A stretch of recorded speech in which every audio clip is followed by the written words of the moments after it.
지난주 한국기독교생명윤리협회가 낙태죄 개정안 입법을 위한 세미나를 열었습니다. 관련 내용 한국기독교생명윤리협회 이명진 상임 운영위원장 모시고 이야기 나눠보겠습니다. 안녕하십니까? 네, 안녕하십니까? 예. 자, 먼저 지난주에 있었던 세미나 내용부터 짚어볼까요? 네, 2019년 4월 11일 이제 헌법재판소에서 낙태죄에 대한 헌법 불합치 결정을 내렸습니다. 네.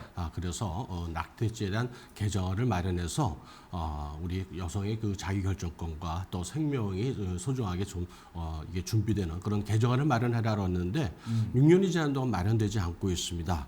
그래서 저희들이 하루속히 이제 이런 개정안들이 만들어져서 생명들이 보호돼야 됐기 때문에 개정안 입법을 촉구하는 세미나를 열게 되었습니다.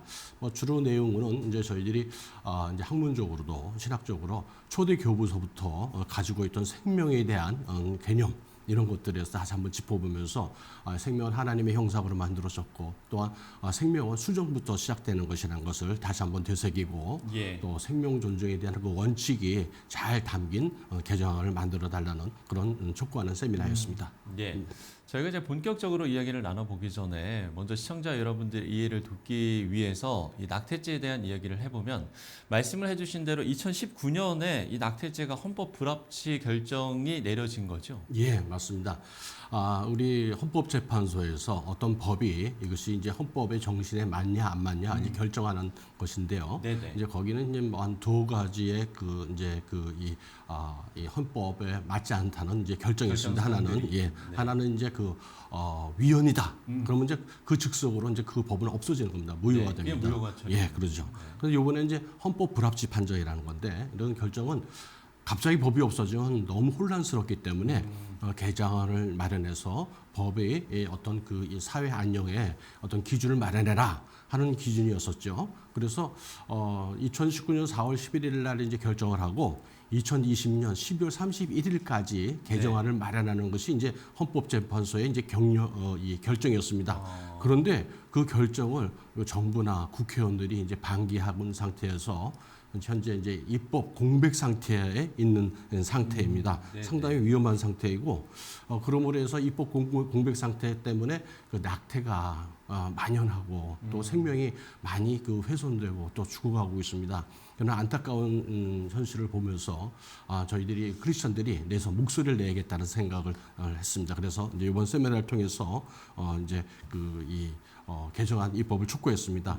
구체적인 내용으로는 이제 형법에 269조 1항 이건 자기 낙태죄라고 그러죠. 낙태한 사람이 벌을 받는 겁니다. 그리고 270조 1항 이거는 이제 낙태를 시행한 의사가 이제 벌을 받는 조항이죠. 이 두 가지 조항을 이제 위헌 판결하면서 그렇다고 해서 이제 그만 없애고 그만둔 게 아니라 이제 기준을 정했죠. 그동안에 이제 이 낙태를 전혀 할 수 없는 상황에서 피치 못하는 경우가 있습니다. 이제 뭐 의학적으로 생명이 위험하다든가 뭐 성폭력을 당했다든가 뭐 이런 몇 가지를 모자보건법에 담아서 이런 경우에는 허용해줘라. 이제 그거 이제 24주 내에서 허용을 했습니다. 그런데 이제 그 외에 여러 가지 이제 뭐 낙태를 해달라는 그런 요구가 있다 보니까 이제 헌재 재판관들이 이제 결정을 하는 것은 그러면 지금까지 24주 내에 어떤 조건에 합당하는 것만 낙태를 했는데 이제는 12주 내에는 무조건 허용을 해라. 그리고 이제 24주까지는 어떤 조건이 맞으면 허용을 해라. 이런 내용을 담은 이제 법을 만들어라. 이렇게 이제 기준을 정했는데 왜 이런 기준을 만들었냐면 이번 이제 헌법 불합치 판정이 났다고 해서 전면 허용이 되는 것도 아니고 그렇다고 해서 이제 그동안 이제 저희 이제 프로라이프나 이제 기독교에서 주장하는 낙태를 전면 금지하는 그것도 아니고 어떤 타협점을 마련해라 이제 그런 뜻의 결정이었었죠. 그런데 이제 잘못 알려져서 우리나라는 낙태가 이제 자유다 이제 그건 아닙니다. 이렇게 생각하시는 분들이 많습니다. 그래서 이번 기회를 통해서 저희들 알 것은 헌법재판소에서 낙태의 기준을 좀 넓혀 놓은 것이지 전혀 전면 낙태를 허용한 것이 아니다. 그렇기 때문에 저희들이 가능한 한 생명 한 명이라도 더 보호될 수 있는 법안을 마련하는 게 필요하다 이렇게 생각합니다. 그러면 이렇게 법률이 제정비되지 못했기 때문에 이로 인한 파장도 있을 것 같은데. 그 이후에 참 인간의 어떤 탐욕과 그런 죄성이 참 만연하는 것 같습니다. 일부 이제 저희도 핸드폰이 있지 않습니까? 그리고 이제 앱이라는 게 우리가 잘 사용하죠. 그런데 낙태 앱이라는 게 벌써 만들어졌어요. 그래서 뭐 누구 그 문제 그 나이에 관계없이 막 접속이 가능합니다. 무제한 열어놨어요. 그래서 낙태 앱에 들어가면은 뭐 어느 장소에서 낙태를 할 수 있다. 그래서 병원까지 알려주고 또 이제 비용은 어느 정도 된다. 뭐 이런 것까지 하니까 낙태를 조장하고 있죠. 그리고 또 이런 것을 생명을 좀 더 보호해야 될 그런 그 의사들이 이런 것을 또 이제 이용해서 낙태를 조장하고 또 돈벌이 이용한다는 것이 너무 비윤리적이고 또 가슴 아픈 일입니다. 이런 일이 만연하고 있는데 나몰라라고 이렇게 그 방치하고 있는 국회의원님들이나 또는 이제 정부의 어떤 이제 무책임함에 참 안타까운 마음이 금할 수가 없습니다. 예. 이게 이제 뭐 지금 말씀해주신 대로 어떤 가시적으로 드러나는 문제들도 크겠지만 어떤 도덕적이나 정서적인 면도 상당히 문제가 있을 것 같거든요. 네, 맞습니다. 저희들이 가장 우려하는 것은 이제 미끄러운 경사길 논조라는 것입니다. 하나를 양보하면 더 큰 거를. 그래서 인간의 욕망이 그렇지 않습니까? 하나를 얻으면 두 개를 얻고 싶고, 뭐 저희가 안 주면 눕고 싶다고 하는 그렇죠. 것처럼 자고 싶고. 맞습니다. 네. 그것처럼 이제 하나를 갖다가 얻으면은 점점 그런 이 욕심이 탐욕과 죄성이 커지게 돼 있어요. 처음에는 이제 뭐 낙태를 부분적으로 낙태를 허용하라. 그래가지고 이제 한 나라들이 있습니다. 그런데 그런 나라들이 점점 그 이제 범위가 넓어지는 거예요. 그래서 최근에는 어떤 얘기까지 나오냐면 뭐 허약한 아기 또는 이제 그 기형을 갖고 있는 아이 이런 아이를 죽여버리자 하는 이제 법안까지 나오는 나라도 있습니다. 거기다가 병들고 이렇게 그 약한 우리 노약자들 있지 않습니까? 이 사람들 살아서 뭐하냐 빨리 이제 안락사 시키는 게 낫지 않는가? 뭐 이런 주장까지 나오고 법안을 만들자고 하는 그런 이제 비윤리적이고 비인륜적인 법을 만들려고 합니다. 이제 가장 큰 문제죠. 근데 이런 것들이 법안이 제일 빨리 만들어지지 않으면은 당연히 그렇게 해도 되는 거구나 하고 교육을 받게 됩니다. 그리고 그걸 당연시하게 됩니다. 그러니까 심사히 여긴다 그러잖아요. 죄를 아주 저희들이 위중하게 보고 참 두려워하고 하지 말아야 되는데 이런 이제 도덕적 감수성이 떨어져 버립니다. 국회의원님들 벌써 3대가 지났거든요.